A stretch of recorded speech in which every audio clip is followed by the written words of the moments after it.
अज्ञान हा देवाचा शाप आहे. ज्ञान हे पंख आहे ज्याने आपण स्वर्गाच्या दिशेने उडू शकतो. काय आमच्याकडे ज्ञानाचे पंख आहेत की अज्ञानाने आम्हाला विळखा घातला आहे?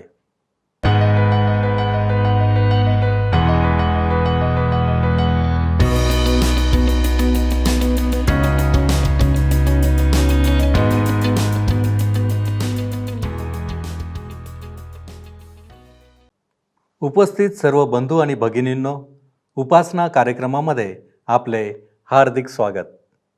प्रियांनो, मागील कार्यक्रमात आपण पाहिले की परमेश्वर त्याच्या लेकरांना कशा प्रकारे आशीर्वादित करतो आणि त्यांच्यासाठी कोणकोणते आशीर्वाद त्याने ठेवलेले आहेत. आजच्या कार्यक्रमात आपण याच आशीर्वादाच्या अगदी उलट असलेली स्थिती म्हणजे शाप हे इस्रायल लोकांवर कसे, कोणते व का येतील याबाबत पाहणार आहोत. तर मग चला प्रियांनो, आपण आपल्या अध्ययनाची सुरुवात करूया. श्रोत्यांनो, ह्या दिवसांमध्ये आम्ही अनुवादाच्या पुस्तकाचे अध्ययन करीत आहोत आणि 28व्या अध्यायाच्या 1 ते 12 वचनांवर आम्ही विचार केलेला आहे. आज आम्ही 13 वचनापासून पुढे आपले अध्ययन सुरू ठेवणार आहोत. माझ्यासोबत उघडा अनुवादाचे पुस्तक 28वा अध्याय 13 आणि 14 वचने आता आपण वाचूया. तुझा देव परमेश्वर ह्याच्या ज्या आज्ञा मी आज तुला देत आहे त्या ऐकून तू काळजीपूर्वक पाळशील, तर परमेश्वर तुला पुच्छ नव्हे तर मस्तक करील, तू खाली नव्हे तर वर राहशील. ज्या गोष्टींविषयी मी तुला आज आज्ञा करीत आहे त्यापासून उजवी डावीकडे वळून अन्य देवांच्या नादी लागणार नाहीस व त्यांची सेवा करणार नाहीस, तर असे घडेल. परंतु श्रोत्यांनो, ह्यासोबतच जर ते परमेश्वराच्या आज्ञा पाळणार नाहीत तर त्यांना कडक शिक्षा होईल. आता मोशे, जो ह्या पुस्तकाचा लेखक आहे, तो शापाकडे वळत आहे आणि तो लिहितो की जे काही आशीर्वाद परमेश्वर त्यांना देण्याचे वचन देत आहे ते सर्व आशीर्वाद जर ह्या शब्दावर अवलंबून आहेत, अर्थात जर ते आज्ञा पाळतील तरच.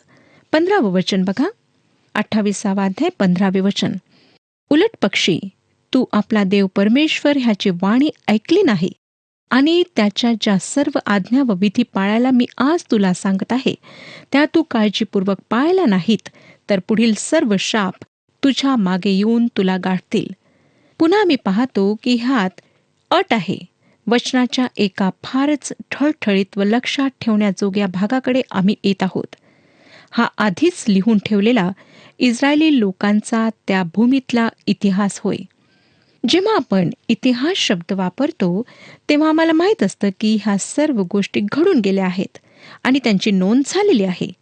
परंतु श्रोत्यांनो, ह्या ठिकाणी जो इतिहास आम्ही पाहत आहोत तो इस्रायली लोकांच्या त्या भूमीत प्रवेश करण्याआधीच लिहिला गेला होता.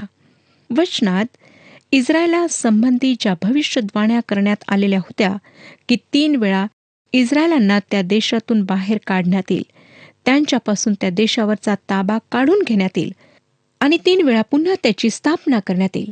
ह्यापैकीची पहिली भविष्यवाणी आहे ती परमेश्वराने स्वतः अब्रामाला दिली होती. उत्पत्तीचे पुस्तक 15वा अध्याय 13 आणि 16 वचने आम्हाला सांगतात. उत्पत्तीचे पुस्तक 15वा अध्याय 13 आणि 16 वचन. परमेश्वर अब्रामास म्हणाला, हे निश्चय जाण की तुझे संतान स्वतःचा नव्हे अशा देशात उपरी होऊन राहील व तेथल्या लोकांचे दास्य करील आणि ते लोक 400 वर्षे त्याला छळीतील. तुझ्या 4थ्या पिढीचे लोक इकडे माघारी येतील, कारण अमोरी लोकांच्या पापाचा घडा अद्यापी भरला नाही. आम्ही पाहतो श्रोत्यांनो की इस्रायल लोक मिसर देशात गेलेत व 430 वर्षे त्यांच्या दासत्वात राहिलेत. नंतर परमेश्वराने त्यांना तिथून बाहेर आणले आणि हेच अनुवादामध्ये आम्ही पाहत आहोत. ह्या वेळेला ते यार्देन नदीच्या पूर्व तीरावर आहेत आणि परमेश्वर पहिल्यांदा त्यांना त्या देशात पुन्हा एकत्रित आणीत आहे. 3 वेळा एकत्रित आणण्याबद्दल जी भवानी झालेली होती त्यामधील ही पहिली वेळ आहे.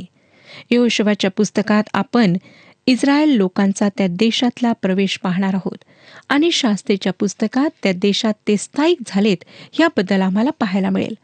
व ह्यावरून साक्षात रूपात आम्हाला कळेल श्रोत्यांनो की ती भविष्यवाणी कशा प्रकारे अगदी तंतोतंत पुरी झाली. आता त्यांचा अजून त्या देशात प्रवेश झालेला सुद्धा नाही, पण दुसऱ्यांदा त्यांच्या तेथून बाहेर निघण्याबद्दल येथे नमूद केलेले आहे. हा एक फारच लक्षात ठेवण्यासारखा अध्याय आहे. थोडा वेळ कल्पना करा की तुम्हाला एखाद्या ठिकाणी चांगली नोकरी मिळाली. तुम्ही फार आनंदात आहात, परंतु नेमणूक पत्र मिळण्याआधीच तुम्हाला सांगण्यात येते की तुम्हाला त्या नोकरीवरून काढण्यात आलेले आहे. तेव्हा तुमच्या मनाची काय स्थिती होईल? परंतु श्रोत्यांनो, परमेश्वर आपल्या वचनात व कार्यात फारच दक्ष आणि स्पष्ट आहे. त्याने आपल्या लोकांपासून काहीच लपवलेले नाही. 32 ते 34 वचने बघा काय सांगतात. 28वा अध्याय 32 ते 34 वचने. तुझे मुलगे व तुझ्या मुली परक्या राष्ट्राच्या हाती लागतील उत्कट इच्छेने, आणि त्यांची वाट पाहता पाहता तुझे डोळे शिणतील आणि तुझ्या हातात काहीच त्राण उरणार नाही. तुझ्या भूमीचे उत्पन्न व तुझ्या साऱ्या श्रमाचे फळ तुला अपरिचित असलेले राष्ट्र खाऊन टाकील, आणि तुझा निरंतर छळ होऊन तू रगडला जाशील. तू ह्या गोष्टी स्वतःच्या डोळ्यांनी पाहून वेडा होशील. हे वचन यहुद्यांच्या शेवटल्या राजामध्ये अगदी तंतोतंत पूर्ण झाले. सिदकिया राजा, ज्याच्या मुलांना त्याच्या डोळ्यापुढे जीवे मारण्यात आले, त्याचे डोळे फोडण्यात आलेत आणि बेड्यांनी बांधून त्याला बाबेलमध्ये नेण्यात आले. ह्याचा वृत्तांत आम्हाला राजाचे दुसरे पुस्तक 25वा अध्याय आणि 7व्या वचनात वाचायला मिळतो. आता श्रोत्यांनो, पुढे बघा 35 ते 37 वचने. परमेश्वर तुझे गुडघे व पाय ह्यावर किंबहुना तळव्यापासून डोक्यापर्यंत गळवे निर्माण करून तुला पीडा देईल. तुला अथवा तुझ्या पूर्वजांना अपरिचित अशा एका राष्ट्राकडे परमेश्वर तुला व तू आपल्यावर नेमलेल्या राजाला नेल, आणि तेथे तू काष्ट पाषाणाच्या अन्य देवांची सेवा करशील. आणि ज्या ज्या राष्ट्रांमध्ये परमेश्वर तुला नेईल त्या त्या सर्वांना तू आश्चर्याचा, म्हणीचा व थट्टेचा विषय होशील. ही बाबिलातली गुलामगिरी होती, जी आता इतिहासात जमा झाली आहे. आमच्यासमोर त्याची नोंदणी आहे.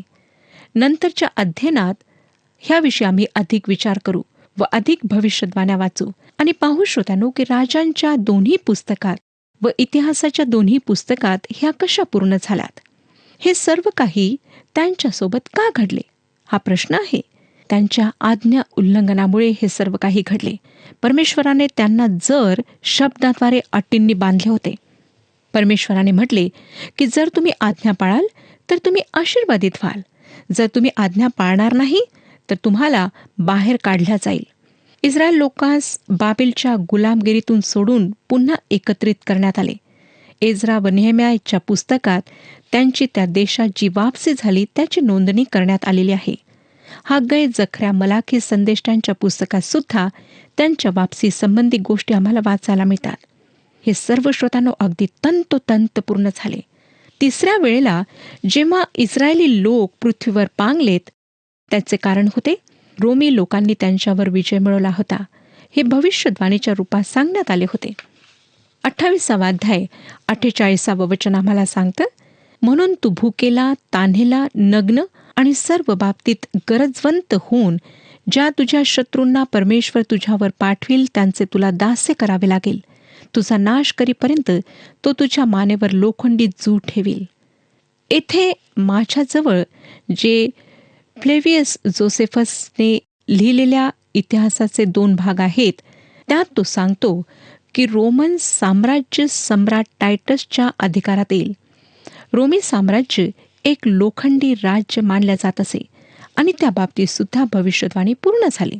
49वा वचन बघा, दुरून पृथ्वीच्या सीमेवरून गरुडाप्रमाणे झेप घेणारे राष्ट्र परमेश्वर तुझ्यावर आणेल, त्याची भाषा तुला समजणार नाही.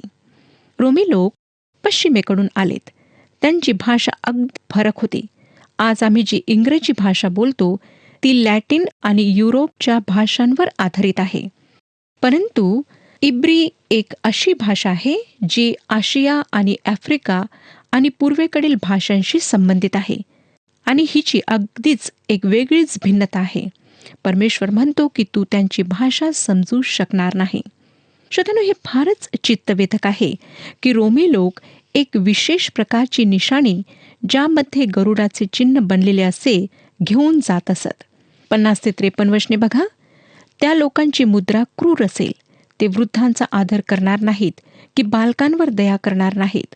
तुझा नाश होईपर्यंत तुझ्या जनावरांचे वत्स आणि तुझ्या भूमीचा उपस्थे खाऊन टाकतील.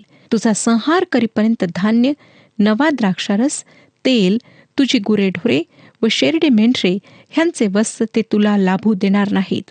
तुझ्या देशातील सर्व उंच व मजबूत तट ज्यावर तू भिस्त ठेवशील ते पाडून टाकीपर्यंत तुला तुझ्या सर्व नगराच्या आत ते कोंडतील.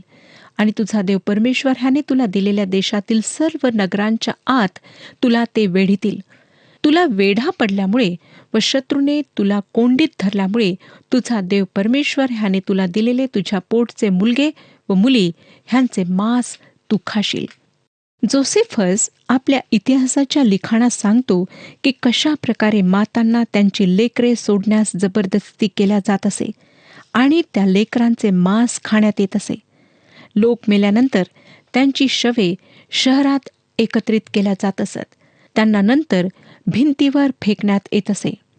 मला आपणाला सांगावंसं वाटतं श्रोत्यानो, की भविष्यवाणी अगदी जशीच्या तशी पूर्ण झाली आणि आता यहुदी लोक पृथ्वीवर सगळीकडे पांगल्या गेलेत. 64 वचन बघा, 28 अध्याय आणि 64 वचन. पृथ्वीच्या एका टोकापासून दुसऱ्या टोकापर्यंत सर्व राष्ट्रांमध्ये परमेश्वर तुमची पांगापांग करेल आणि तेथे तुम्हाला व तुमच्या पूर्वजांना अपरिचित अशा काष्ठपाषाणमय म्हणजे अन्य देवांची सेवा तुम्ही कराल. हे लोक अजूनपर्यंत त्या पांगलेल्या स्थितीतून वापस आलेले नाहीत. ही भविष्यवाणी पूर्ण व्हायची आहे. ताबा काढून घेणे, बाहेर काढण्यात येणे ह्याविषयी 3 भविष्यवाण्या केल्या गेल्यात आणि वापसीच्या पुन्हा स्थापनेच्या सुद्धा 3 भविष्यवाण्या केल्या गेल्यात. 2दा ते वापस आलेत, तिसऱ्यांदा अजून वापस आलेले नाहीत. तर श्रोत्यांनो, आमच्या समोर 6 भविष्यवाण्या आहेत. त्यापैकी 5 अगदी जशाच्या तशा पूर्ण झाल्यात. 6व्या भविष्यवाणीविषयी आपला काय विचार आहे? मी माझा स्वतःचा विचार आपणाला सांगू इच्छिते. मला वाटतं काय, पण माझा पूर्ण विश्वास आहे की ही 6वी भविष्यवाणी सुद्धा तंतोतंत पूर्ण होणार. भविष्यात हे होणार आहे. 65 ते 67 वचने सांगतात, त्या राष्ट्रात तुला स्वास्थ्य मिळणार नाही, तुझ्या पायांना विसावा मिळणार नाही. तेथे तुझे हृदय थरथर कापत राहील, तुझे डोळे क्षीण होतील व तुझा जीव झुरत राहील असे परमेश्वर करेल. तुला आपल्या जीवाची काळजी वाटत राहील, तुला रात्रंदिवस धास्ती लागून राहील व तुला आपल्या जीविताची काही शाश्वती वाटणार नाही. तुझ्या मनाला जी धास्ती वाटेल आणि तुझ्या डोळ्यांना जे दिसेल त्यामुळे तू सकाळी म्हणशील संध्याकाळ होईल तर किती बरे, आणि संध्याकाळी तू म्हणशील सकाळ होईल तर किती बरे. जो मार्ग पुन्हा तुमच्या दृष्टीस कधी पडणार नाही असे मी म्हणालो होतो, त्याच मार्गाने परमेश्वर तुम्हाला जहाजांनी मिसर देशात परत नेईल. तेथे तुम्ही आपल्या शत्रूंचे दास व दासी होण्यासाठी स्वतःची विक्री करू पाहाल, पण कोणी तुम्हाला विकत घेणार नाही. श्रोत्यानो, मागील शतकांमध्ये यहुदी लोकांचा जो छळ झाला त्याविषयीची भविष्यवाणी अगदी तंतोतंत पूर्ण झाली. हा त्यांचा वारंवार आज्ञा न पाळण्याचा परिणाम होय. त्यांच्या जीवनात शांती नाही. नेहमी भयभीत ते राहतात. सकाळी ते रात्रीची आशा बाळगतात आणि रात्र आली की सकाळची आशा बाळगतात. किती दुःखाची गोष्ट आहे ही. परमेश्वर आपल्या वचनात सत्यनिष्ठ आहे. आज ह्याद्वारे परमेश्वर आम्हाला काय शिकवू पाहत आहे हे समजण्याचा आम्ही प्रयत्न करूया. आज आमचे कर्तव्य आहे की जे लोक परमेश्वराच्या राज्यात नाहीत त्यांना आम्ही येशू ख्रिस्ताचे शुभवर्तमान सांगावे. आणि हे शुभवर्तमान यहुदी लोकांकरिता, अन्य जातीच्या सर्व लोकांकरिता आहे, प्रत्येक मानवाकरिता आहे. आणि ज्यांनी प्रभू येशू ख्रिस्ताच्या द्वारे उद्धार प्राप्त केलेला आहे त्या प्रत्येकाचे कर्तव्य आहे की त्यांनी इतरांना हे शुभवर्तमान सांगावे. आता आपण 29व्या अध्यायाकडे वळत आहोत. अध्याय 29 आणि 30 पलिश्ती करार मानल्या जातात. माझ्या मते 29 अध्याय आणि 30व्या अध्यायाची पहिली 10 वचने करार आहेत. यद्यपि 30 अध्यायाच्या पहिल्या 10 वचनात कराराची स्पष्टता आहे. या अध्यायात प्राथमिक आवश्यक गोष्टी सांगितलेल्या आहेत. ह्या अध्यायाची सुरुवात मोशेच्या औपचारिक भाषणाने होते, जे त्याचे 4थे भाषण आहे. 29वा अध्याय पहिलं वचन बघा. जो करार होरेबात परमेश्वराने इस्रायल लोकांशी केला होता, त्याखेरीज जो करार मोवाब देशात त्याने त्यांच्याशी करण्याची मोशेला आज्ञा दिली होती, त्या कराराची वचने ही. होरेबात जो करार परमेश्वराने इस्रायल लोकांशी केला होता त्या 10 आज्ञा देण्यात आल्या होत्या, किंवा ज्याला आपण मोशेचा नियम म्हणून ओळखतो. जो करार परमेश्वर ह्या ठिकाणी त्यांच्याशी करीत आहे तो भूमीशी संबंधित आहे. बलिष्ठी करार. त्या प्रदेशात प्रवेश करण्याच्या अगदी थोड्या आधी परमेश्वर त्यांच्याशी हा करार करीत आहे. दुसरं वचन बघा. मोशेने सर्व इस्रायलाला बोलावून सांगितले, परमेश्वराने मिस्र देशात तुमच्या समक्ष फारोचे व त्याच्या सर्व सेवकांचे व त्याच्या सर्व देशाचे काय केले ते तुम्ही सर्व पाहिलेच आहे. ज्यावेळेला इस्रायल लोकांनी ह्या सर्व गोष्टी पाहिल्यात, अनुभवल्यात, त्यावेळी ते कदाचित लहान मुले किंवा किशोर वयातील मुले असतील. राष्ट्रातील सगळ्यात जास्त वयाचे काही लोक त्या निर्जन अरण्यात भटकत असताना 60 वर्षाचे म्हातारे झाले असतील. त्या निर्जन अरण्यात आम्ही पाहिले आहे की इस्रायली लोकांनी परमेश्वराचा विरोध केला, त्याच्या आज्ञा तोडल्यात. ते परमेश्वराविरुद्ध, आज्ञांच्या विरुद्ध फितुरी करीत गेले. तेव्हा कादेश बर्ण्यामध्ये त्यांना अपयश प्राप्त झाले आणि त्यांना जबरदस्तीने पारान नावाच्या निर्जन अरण्यात 38 वर्षे भटकावे लागले. जुन्या पिढीपैकी फक्त यहोशवा व कालेब बाकी राहिले होते. 3 आणि 4 वचन बघा. म्हणजे तुम्ही आपल्या डोळ्यांनी पाहिलेली महान संकटे, चिन्हे व मोठे चमत्कार, पण आजपर्यंत परमेश्वराने तुम्हाला समजायला मन, पाहायला डोळे व ऐकायला कान दिले नाहीत. सगळे चमत्कार, सगळे चिन्ह पाहिल्यानंतर सुद्धा त्यांना सगळ्या गोष्टींचे आकलन झाले नाही. ते समजू शकले नाहीत. ह्या बाबतीत यशाया संदेष्टाने बरेच काही सांगितले आहे. रोमकरास पत्रात सुद्धा पॉल इस्रायलांच्या अंधपणाविषयी सांगतो. रोमकरास पत्र 11 अध्याय 8 वचनात तो म्हणतो, आजच्या दिवसापर्यंत देवाने त्यांना मंद बुद्धी, पाहता येऊ नये असे डोळे व ऐकता येऊ नये असे कान दिलेत. मग ह्याचा अर्थ हा आहे का की परमेश्वराने त्यांना त्यागले आहे, सोडून दिले आहे व तो त्यांना पूर्णपणे आकलन करण्याची, समजण्याची परवानगी देणार नाही? नाही श्रोत्यानो, ह्याचा अर्थ हा आहे की ते परमेश्वरापासून दूर आहेत. आम्हाला हे समजणे आवश्यक आहे की जोपर्यंत परमेश्वर स्त्री आणि पुरुषांचे डोळे व कान उघडत नाही, तोपर्यंत ते परमेश्वराचे शुभवर्तमान ऐकू शकत नाहीत. आता ह्या ठिकाणी माझ्याबद्दल गैरसमज करून घेऊ नका. ते शब्द ऐकतील, परंतु पूर्णपणे आकलन करून शुभवर्तमान ऐकू शकणार नाहीत. एका मासिकाच्या लेखकाने आपल्या एका लेखात 5 वर्षात पवित्र शास्त्र अध्ययन पूर्ण करण्याच्या आमच्या कार्यक्रमाला धार्मिक धाक, दपटशाही करून पैसा उकळण्याचा धंदा म्हटले. त्या व्यक्तीचे म्हणणे असे आहे की जर तुम्ही पवित्र शास्त्र शिकविण्याचे कार्य करता तर तुम्ही धर्माच्या नावावर चैनीचे आयुष्य घालवता. माझी अशी इच्छा आहे की त्या व्यक्तीने आमचा कार्यक्रम ऐकून पाहावे की खरोखर आम्ही काय करण्याचा प्रयत्न करीत आहोत. तरी पण मला निराशा वाटते की जरी हा लेखक कार्यक्रम ऐकेल तरी त्याला त्याचे आकलन होणार नाही. रेडिओवर पवित्र शास्त्र शिकविण्याचा आमचा जो उद्देश आहे तो दिसतो त्यापेक्षा फार अधिक आहे. त्या व्यक्तीला वाटत असेल की आम्ही पवित्र शास्त्राचा उपयोग मतप्रचार करण्यासाठी करतो. का? कारण त्या व्यक्तीकरिता परमेश्वराच्या आत्म्याला परमेश्वराच्या वचनाद्वारे त्याचे डोळे व हृदय उघडावे लागतील. नंतर त्याला दिसेल की परमेश्वराचे वचन अनेक लोकांच्या जीवनात कार्य करण्याकरिता कशा प्रकारे प्रभावी ठरत आहे. आता परमेश्वर म्हणतो की त्याने ह्या लोकांना ते जशा अवस्थेत होते तसेच सोडून दिले. परमेश्वराकडे वळण्याचा त्यांचा उद्देश नव्हता, नाही त्यांच्या मनात होते. त्यांनी जिवंत व खऱ्या परमेश्वराशी संबंध सोडले होते, तोडले होते. त्यामुळे परमेश्वराने त्यांना त्यांच्या अविश्वासामध्ये तसेच सोडून दिले. 5वं वचन आम्हाला सांगतं, मी तुम्हाला 40 वर्षे रानातून चालविले, पण तुमच्या अंगावरचे कपडे विरले नाहीत किंवा तुमच्या पायातील पायतणे झिजली नाहीत.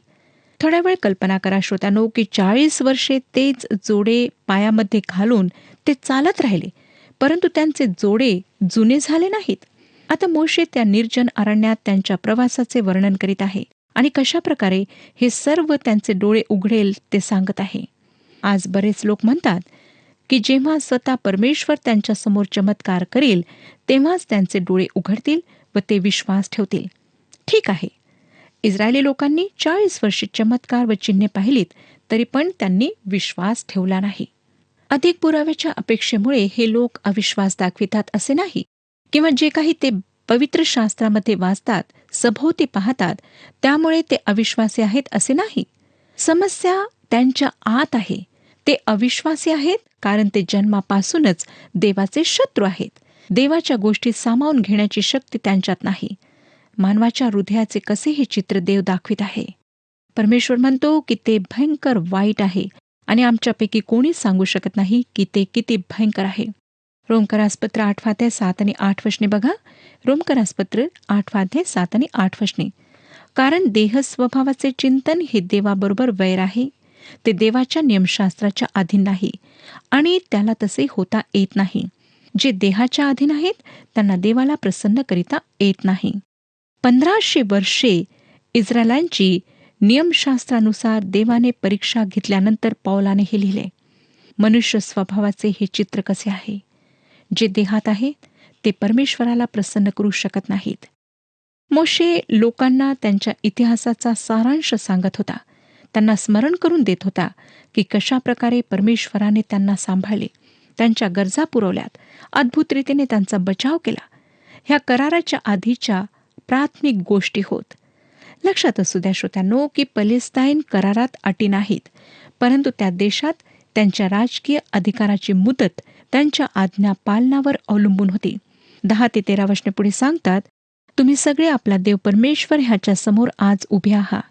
तुमचे प्रमुख, तुमचे वंश, तुमचे वडीलजन आणि तुमचे अंमलदार व सर्व इस्रायल लोक, तुमची मुलेबाळे, तुमच्या स्त्रिया व लाकूड तोड्यापासून पाणक्यापर्यंत तुमच्या छावणीतले सर्व उपरी आज ह्याकरिता उभे आहेत की जो करार तुमचा देव परमेश्वर आज तुमच्याशी करीत आहे व जे वचन शपथपूर्वक तुम्हाला देत आहे त्यात तुम्ही सामील व्हावे. आणि त्याने तुम्हाला सांगितल्याप्रमाणे व तुमचे पूर्वज अब्राहम, इसाक व याकोब ह्यांना दिलेल्या शपथेनुसार तुम्हाला आपली प्रजा ठरवावे आणि त्याने तुमचा देव व्हावे. ज्याप्रमाणे श्रोत्यानो आम्ही मोशेने दिलेली चेतावणी वाचतो की जर कराराच्या बाबतीत इस्रायली लोक आज्ञा पाळणार नाहीत तर लोकांवर व भूमीवर त्याचा परिणाम होईल. मोशेची ही चेतावणी भविष्यद्वाणी वाटते, कारण इस्रायल लोकांनी कराराचे पूर्णपणे पालन केले नाही. ते त्याला विसरलेत. आज सुद्धा आम्हाला दिसतं की अनेक लोक देवाला विसरलेले आहेत. ते देवाच्या आज्ञांचे पालन करीत नाहीत, देवाच्या वचनाप्रमाणे चालत नाहीत. लक्षात घ्या श्रोत्यानो की परमेश्वराचे वचन काल, आज आणि उद्या एकसारखेच आहेत. ते आमच्या आधुनिकतेवर अवलंबून नाही किंवा ते बदलत नाही. आज जर आपण परमेश्वरापासून दूर आहात तर पश्चातापी अंतकरणाने त्याच्याजवळ या आणि प्रभू येशू ख्रिस्ताच्या द्वारे त्याच्याशी आपला संबंध स्थापित करून घ्या. परमेश्वर या विषयात आपले मार्गदर्शन करो आणि आपल्याला आशीर्वाद देऊ. प्रियांनो, जर आमच्या समोर शाप आणि आशीर्वाद ठेवलेले असतील तर आम्ही नक्कीच आशीर्वाद निवडून घ्यावेत, ही तर देवाची इच्छा आहे. त्यासाठी आम्हाला देवामध्ये विश्वासू राहण्याची गरज आहे. त्याचे आज्ञापालन करणे आवश्यक आहे. देवापासून दूर राहिल्याने आम्हाला शांती मिळू शकत नाही. जेव्हा आम्ही स्वइच्छा आणि स्वकल्पनेने गोष्टी करतो त्यावेळेस देव आम्हाला शापित करतो, जेणेकरून इतरांना कळावे की आम्ही देवाविरुद्ध, त्याच्या इच्छेविरुद्ध बंड केले आहे. काय आम्ही देवाविरुद्ध बंड पुकारले आहे? आपण आत्मपरीक्षण करू. आपण प्रार्थना करू. सर्वसमर्थ आमच्यावरती प्रीती करणाऱ्या महान परमेश्वर देव बापा, उपकार स्तुतीच्या अंतःकरणाने आम्ही तुझ्या चरणापाशी आलेलो आहोत, यासाठी की प्रभूजी आमचं जीवन योग्य असावं ही तुझी इच्छा आहे. आणि म्हणूनच बापा तुझं मार्गदर्शन तू आमच्यासाठी करत आलेला आहेस. परंतु प्रभूजी आम्ही अंतःकरणाचे कठीण असे लोक आहोत आणि म्हणूनच प्रभूजी आम्ही अनेक वेळा बंड करतो तुझ्या विरुद्ध, स्वर्गाविरुद्ध, आणि प्रभूजी आम्ही तुझ्यापासून दूर जातो. आणि म्हणूनच प्रभूजी जे आशीर्वाद आमच्यासाठी आहेत ते आम्हाला प्राप्त न होता आम्ही तुझ्या क्रोधासमोर येतो, आम्हाला शाप प्राप्त होतात. परंतु आज आम्ही तुला विनंती करतो बापा की आमच्यामध्ये असलेले ही बंडखोर प्रवृत्ती तू काढून टाक आणि प्रभूजी आम्हाला सौम्य अंतःकरण दे, जे तुला ओळखेल आणि जे तुझ्या मागे येईल. म्हणून आम्ही स्वतःला तुझ्या पवित्र हातामध्ये सोपवतो आणि या विनंत्या येशू ख्रिस्त आमचा प्रभू याच्याद्वारे करतो, म्हणून तू ऐक. आमेन. आत्म्याने दीन व्हा आणि स्वर्ग राज्याचे वाटेकरी व्हा. प्रभू आपणास सहाय्य करो.